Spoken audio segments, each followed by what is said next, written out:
Hello student, देखिए निम्न में बहुलक ज्ञात करें। बहुलक ज्ञात करें एग्जाम में हमेशा प्रश्न पूछता है। ठीक, ये बहुत ही वीवीआई प्रश्न है, इसको गौर से देखें। 10th वालों एग्जाम में इस पैटर्न पर क्वेश्चन अवश्य पूछता है। ठीक, वर्ग अंतराल इतना है, बारंबारता इतना ही क्वेश्चन है। ठीक, क्वेश्चन को मैंने बोर्ड पर उतार दिया, आप लोग समझ। बहुत बारंबारता के मतलब, इसमें बहुलक के मतलब होता है इसमें सबसे ज़्यादा किसकी संख्या है।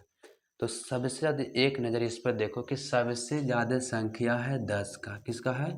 10 का। तो 10 का पूरा वर्ग अंतराल हो गया। तो मान लो कि वर्ग अंतराल पकड़ा गया, तो वर्ग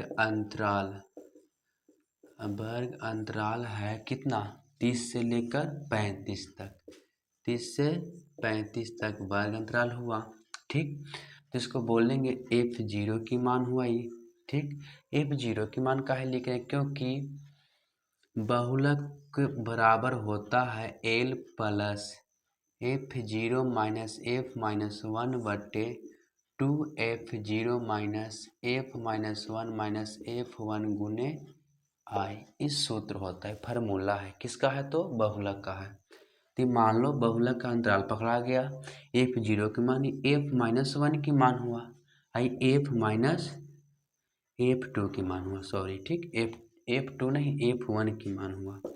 ठीक, अब इस पर बैठाएंगे तो I की मान लाना है। तो I की मान, अब देखो L की मान, तो ये अगला अंतराल में जो पहला हुआ वो अंतराल L के मान कितना? 30 है। तो बैठाओ 30 प्लस F0 की मान कितना है? तो F0 की मान देख लो, F0 की मान 10 है, यानी कि 10 है।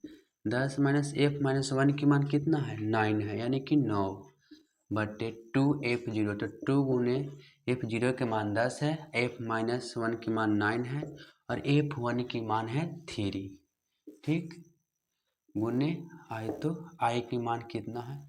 I की मान, इसको अंतराल में देखो, 30 और 35 कितना के अंतर में है? तो 30-35 अंतर में है, करीब कितना के? 5 के हैं। ठीक, अब इसको यहाँ से सोल्व करेंगे, हल करेंगे, कैलकुलेशन करेंगे। ठीक, बाकी क्वेश्चन एक ही है, क्वेश्चन ज़्यादा हार्ड नहीं है। 30 प्लस इतने बना देगा तो आप लोग के, यानी कि आप लोग के 5 नंबर अंक मिल जाएगा। 10 में से 9 गया तो बचेगा 1। 10 दूना कितना होगा? 20 माइनस 9 3 कितना होगा? 9 3 12 गुने 5 तो 5। अब 30 प्लस 1 1 हुए ऊपर, 20 में से 12 के कितना होगा? तो 20 में से अगर 12 जाएगा तो 8 बचेगा। ठीक, घटाएंगे तो यहाँ 1 में 5 से गुना, क्योंकि बट्टा में कुछ नहीं तो एक 1 होगा। तो हर अंश में अंश से गुना, हर में हर से भिन्न पढ़वे के, भिन्न का जोड़ पढ़वे के होगा। तो 5 में 1 से गुना 5 होगा, यहाँ से भिन्न का जोड़ कर देना, बस कैलकुलेशन करके आंसर आ जाएगा। ठीक, ऐसा प्रश्न पूछता है एग्जाम में। ठीक,